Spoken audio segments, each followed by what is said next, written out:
मेरा नाम शिवानी है। मैं मुंबई की रहने वाली हूँ। मेरी कहानी बहुत दर्द भारी और मज़ेदार है।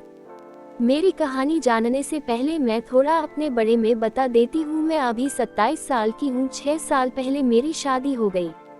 मेरे पति का नाम विजय है। वो अभी 26 साल के होंगे। उनके घर में मेरी सास ससुर, एक नंद और मेरी जेठानी और उनके पति रहते थे। शादी के पहले मैं बहुत अच्छी लगती थी। मेरे बढ़ते और काले काले बाल, गोरे गोरे और लाल गाल, बड़ी बड़ी आंखें और मेरे सुडौल और सख्त जिस्म तो बहुत ही मस्त था।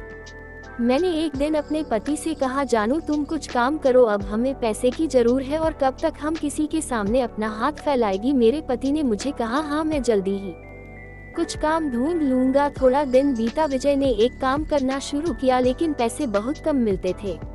कुछ दिन उन्होंने वहाँ वो काम किया। धीरे धीरे मेरे बेटा भी बड़ा हो रहा था। उसकी पढ़ाई का भी खर्चा बढ़ाने वाला था। अभी तक तो मेरे ससुर जी हमारा खर्चा देते हैं, लेकिन कब तक वह हमारा खर्चा उठाएंगे। मेरे जेठ जी की नज़र बहुत बुरी थी। वह औरतें को केवल समाज समझते थे।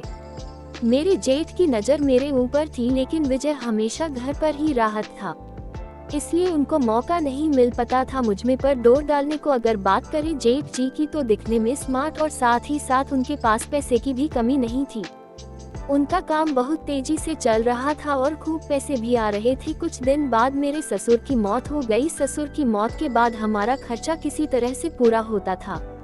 विजय बहुत मेहनत भी करता, तब भी हमारा खर्चा किसी तरह से चला। कुछ दिन बाद मेरे जेठ ने बंटवारा कर दिया। अब तो हमारा और भी बुरा हाल हो गया। विजय और ज्यादा पैसे कमाने के लिए अपने एक दोस्त के साथ मुंबई चले आए। अब मैं और मेरा बेटा हम दोनों ही घर रहते थे।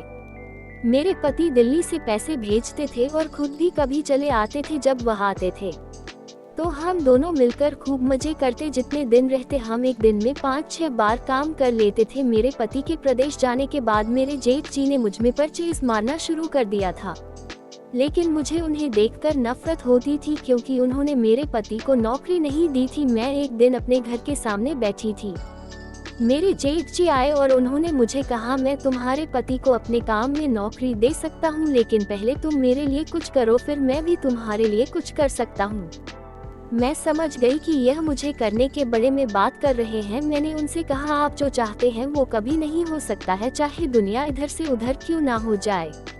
मेरे जेठ ने कहा, मैं तो तुम्हारा अकेलापन दूर करना चाहता हूँ, तुम्हारे पति को तुम्हारे पास बुला के, और तुम कहाँ रही हो जो मैं चाहता हूँ वह कभी नहीं हो सकता। तो दोस्तों, आप कमेंट करके बताओ क्या मैंने सही किया या गलत, और चैनल को सब्सक्राइब जरूर करें।